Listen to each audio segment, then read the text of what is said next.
In this lecture, we're going to look at the most important event in modern Middle Eastern history and the event that created the national borders, many of the political conflicts that exist today, and also something that exists largely in people's consciousness, which is World War I. From at least an American perspective, World War I isn't really that big of a deal. This year, 2014, is the 100th anniversary of the beginning of World War I.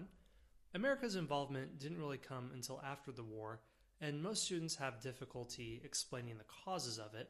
And to really get into it, you have to be a student of the interconnected ties of European diplomacy and all the complexities of Belle Epoque Europe right up to the run of it, and why there was this domino effect that triggered all these alliances and caused all this warfare to happen. World War II is much better understood by America because there was a better involvement, and there's still some veterans around today. There are personal stories we have from family members that connect to it. However, many people in the Middle East might not have as big of an idea of World War II, but would be far more familiar with the events of World War I. Very likely they have a family member, or maybe even their direct ancestors, were forced to remove or resettle because of the political fallout of World War I. Maybe they live in a nation that's under severe instability because of the borders that were engineered by European powers in World War I.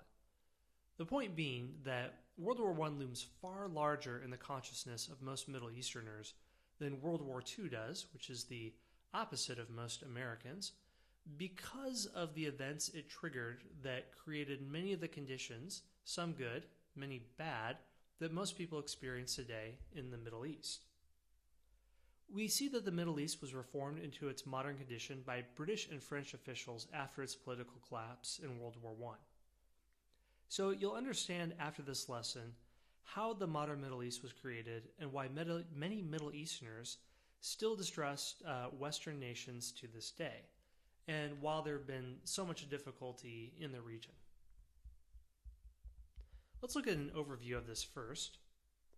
As World War I approached, the colonial powers of Europe could see that the Ottoman Empire was on the verge of political collapse, as we talked about in the previous lesson. And its land holdings, which extended from the Middle East in the Arabian Peninsula up to modern-day Turkey, would soon be up for grabs, making for lucrative new colonies. At this point, Europe was an expert in setting up colonies in Africa, all throughout Asia, extracting resources from them and administrating them effectively. So the political and administrative machinery was in place, and by all reasonable estimation, it would be very easy to set up different colonies. However, the important thing was to manage grabbing these Ottoman lands between the European powers in such a clean, effective way that it wouldn't lead to further hostilities between the two. This is where the SykesPicot Agreement comes in. The British and the French knew that the Ottoman Empire was falling apart, and they sent agents and armies into the Middle East to foment unrest. So in 1916, they drew up a secret plan called the SykesPicot Agreement, which determined how the Ottoman territories would be divided. France, therefore, would obtain Lebanon, Syria, and southern Turkey. Britain would obtain the Arab states in Palestine, even though the British had promised the Arabs independence in return for their military support against the Ottoman Empire. And you see this military support in fictionalized accounts like Lawrence of Arabia. The two nations, Britain and France, would also make Jerusalem a city under international protection and a refuge for the Jews.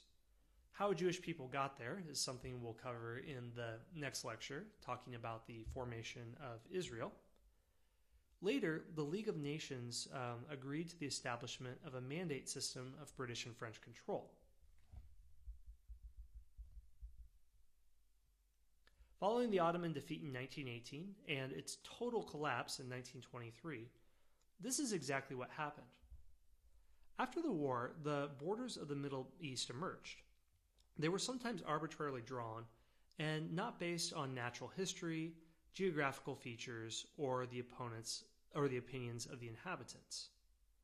Winston Churchill, then Britain's colonial secretary, drew up the plans for Iraq, a Frankenstein-like amalgamation of 3 different Ottoman provinces, and the inhabitants of this region included Kurds in the north, Sunni Muslims in the center, Shias in the south, and various other religious groups sprinkled in, who had very little in common with one another.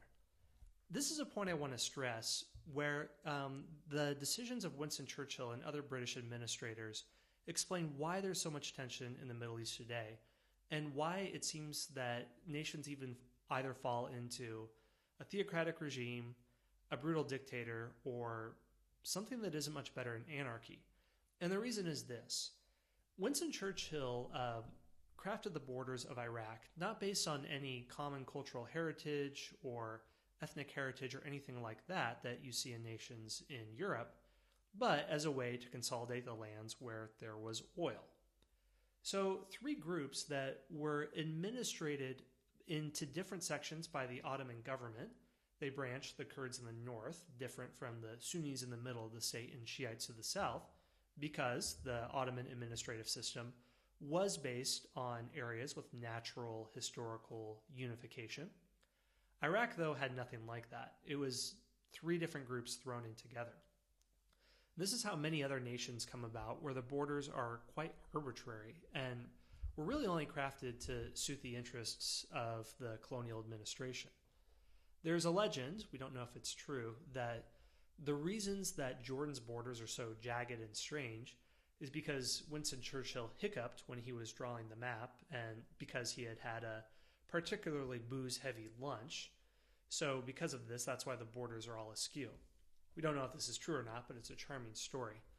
All that to say, not just in Iraq, but in other nations, in Syria, for example, in Lebanon, there are very mixed populations that typically don't have a strong feeling of Lebanese identity or Syrian identity or Iraqi. Most people would say, I am a Sunni, before they would say, I am an Iraqi. Because of this is why dictatorships have sprung up and have for a long time been the most successful forms of government, such as Bashar al-Assad in Syria or Saddam Hussein formerly in Iraq. Through strong-arm policies, they could forge peace in a nation by stamping out any opposition and using draconian, brutal means to have social stability. As we can see with the case in Iraq, when Saddam Hussein was removed, for years afterwards, at the worst years of the insurgency, were typically fights between Sunnis and Shias. There were also problems of outside foreign fighters and al-Qaeda coming into the country to foment more unrest. But principally, when this harsh, repressive dictatorship of Saddam Hussein was lifted, what went with it also was the social stability that he forged. People couldn't compromise and get along by tacit understandings, a social contract based on a common heritage that is a source of peace in a lot of other nations where the population does have more of a shared identity. Well, this wasn't the case, and in Syria, it wasn't the case. And in these nations, you have lots of different groups. I just mentioned Kurds, Sunnis, and Shias in Iraq, but there are Chaldean Christians, Nestorian Christians, Armenians, Yazidis, which is a heterodox group in Islam, Alawis. All these different groups are mixed together. So this is one way that you can understand a lot of the tension in the Middle East, that these arbitrary borders that were drawn, which don't reflect the population naturally, have caused it to be. This has made many analysts put forward the idea that one way Iraq could be more stable is that you basically have a federal structure where there's a Kurdish, Sunni, and Shiite state that essentially have autonomy, and all Baghdad does is act as an ATM where they take oil wealth and distribute to the provinces.